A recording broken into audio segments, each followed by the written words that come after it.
Polisya pode arresta con el 5 mga persona incluida el 2 mujer durante el bypass operation na 13 para lugar alina Putik, Luyahan y Lower Calarian ayer tarde y anoche. Mga alas 4 del tarde, el side stop del Police Station 5 alina Divisoria, ya conduci bypass operation alina MCLL Highway Barangay de Putik. Resulta del arresto de este si Edil Dave Santiago y de los Reyes, alias Dave, residente de Sonpor Barangay de Sambuod. Ya kumpiska con el 6 paquete de sospechoso shabu, 4 mga bala de Armalite y el 200 pesos marcausen y el mga drug paraphernalia. Anoche, el mismo grupo del side stop del Police Station 5 Alina Divisoria, ya conduci también bypass operation Alina Shanti Luyahan Barangay de Pasunanca.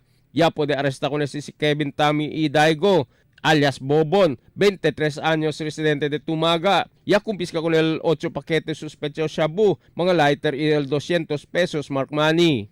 Personal del Police Station 8 Alina Sinunok, ya conduci también bypass operation ng Barangay Campo Islam Lower Calarian, ya resulta con el arresto de Maing Ahmad Itamatol. El aka numero 2 target personality del Police Station 8 Alina Sinunok, ya kumpiska con el 8 paquete sospechoso shabu, el 200 pesos marcausen y el mga drug paraphernalia. El su compañero un tal Pical Jamsid, ya salta na bentana cuando mira ele con el mga pulis.